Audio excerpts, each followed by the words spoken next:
Assalamualaikum warahmatullahi wabarakatuh. Perkenalkan, nama saya Ardiansyah. Saya mewakili kelompok 13. Kelompok 13 terdiri dari 3 orang. Yang pertama saya sendiri, Ardiansyah. Yang kedua Nia Astriani. Dan yang ketiga Prasetyo Aji. Kelompok 13 akan mempresentasikan materi yang berjudul Instrumen Penilaian Non-Tes dalam Studi Kasus. Pertama-tama marilah kita panjatkan puji dan syukur kehadirat Allah Subhanahu wa taala yang masih memberikan kita berbagai nikmat, di antaranya nikmat sehat, iman, sehat walafiat, sehingga saat ini kita masih diberikan kesehatan, walaupun sama-sama kita tahu saat ini dunia sedang dilanda wabah COVID-19 yang juga melanda Indonesia. Wabah ini juga sedikit mengganggu kelompok kami, yang mengganggu keterbatasan pertemuan kami dalam mengerjakan tugas ini, tapi alhamdulillah kelompok kami, kelompok 13, berhasil menyelesaikan tugas ini dengan baik. Warahmatullahi wabarakatuh. Saya Nia Astriani dari kelompok 13 ingin menjelaskan mengenai pengertian dan asal-usul studi kasus. Pertama, saya akan menjelaskan mengenai pengertian dari studi kasus. Studi kasus adalah mempelajari individu dalam proses tertentu secara terus-menerus untuk melihat perkembangannya. Misalnya, peserta didik yang sangat cerdas, sangat lamban, sangat nakal, atau tidak bisa kesulitan dalam belajar. Untuk itu, guru menjawab 3 pertanyaan dalam inti studi kasus ini. Pertama, mengapa kasus tersebut bisa terjadi? Kedua, apa yang dilakukan oleh seseorang dalam kasus tersebut? Ketiga, bagaimana pengaruh tingkah laku terhadap lingkungan? Studi kasus sering digunakan dalam metode penelitian, evaluasi, dan bimbingan.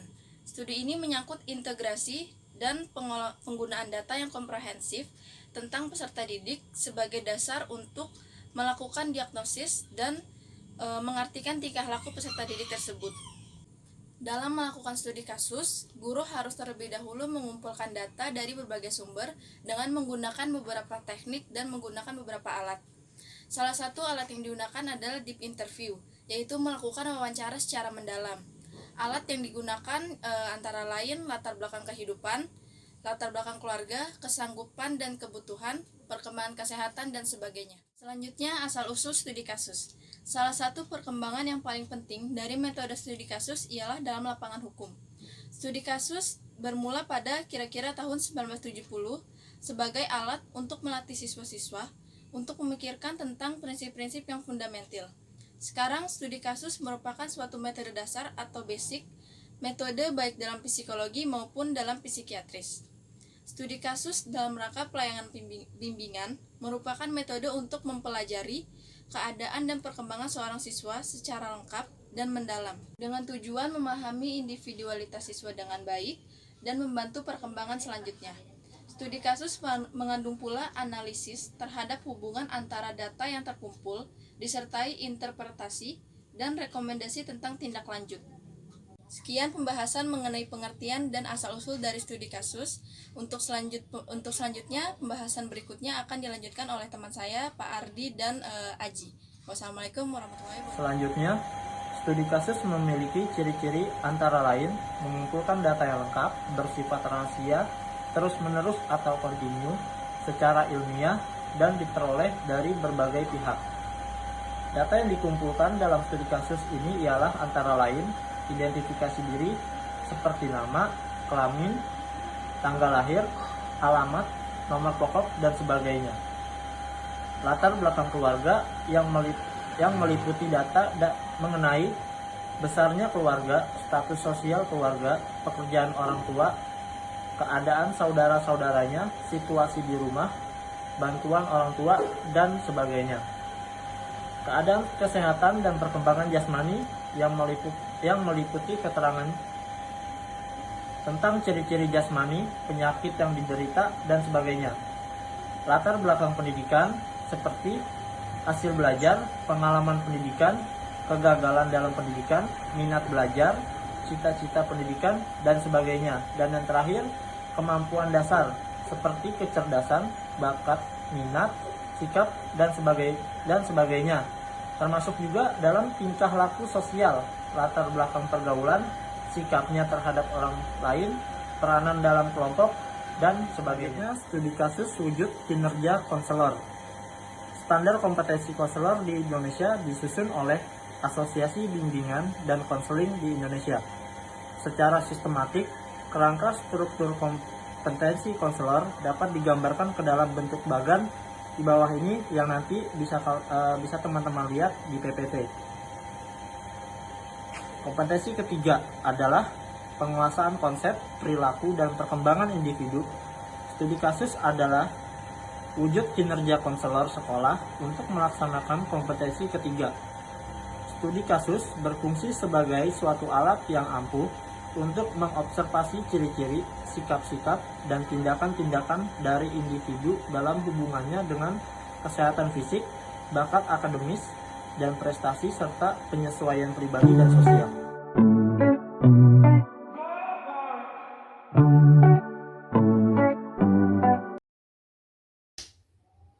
Assalamualaikum warahmatullahi wabarakatuh.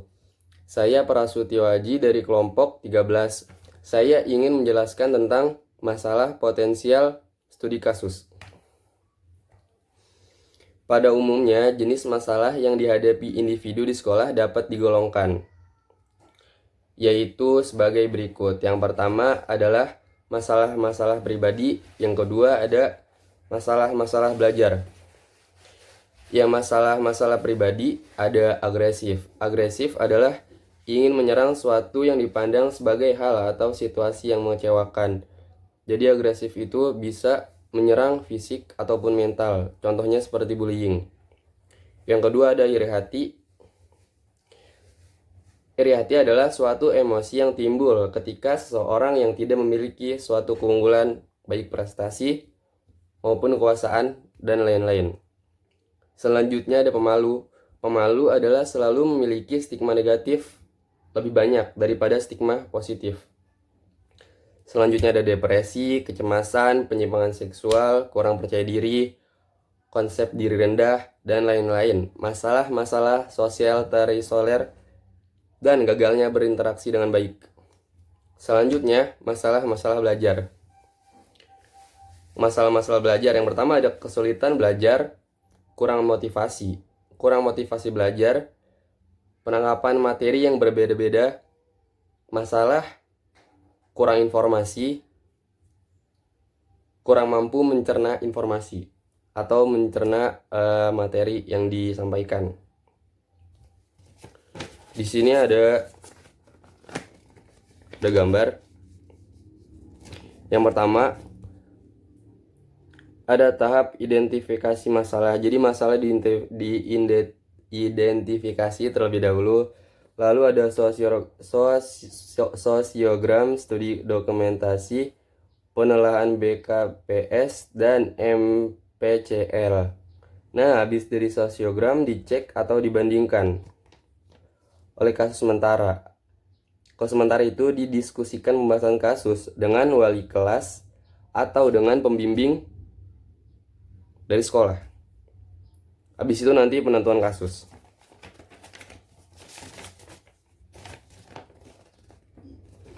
Selanjutnya studi kasus. Tahap eksplorasi dan analisis masalah. Yang pertama ada dengan si kasus, atau dengan si anak, atau dengan si korban. Yang pertama ada pengamatan perilaku kasus, lalu angket, wawancara kasus, pengetesan, wawancara sumber lain yang komplementer, teman sekelas, bayat, guru, dan lain-lain. Lalu dikumpulin data informasinya, lalu dihubungin antara fakta. Nah, dari si orang tua si kasus, orang tua murid, diwawancara juga, terus pengamatan kondisi keluarga dan lingkungan, dan angket. Lalu datanya dikumpulin, terus hubungan antar fakta, lalu nanti dibikin kesimpulan. Ini kelebihannya adalah dapat mempelajari seseorang secara mendalam dan komprehensif, sehingga karakternya dapat diketahui selengkap-lengkapnya. Sedangkan kelemahannya adalah hasil studi kasus tidak dapat digeneralisasikan, melainkan hanya berlaku untuk peserta didik itu saja, jadi nggak bisa dipakai ke semua murid gitu. Terima kasih dari saya.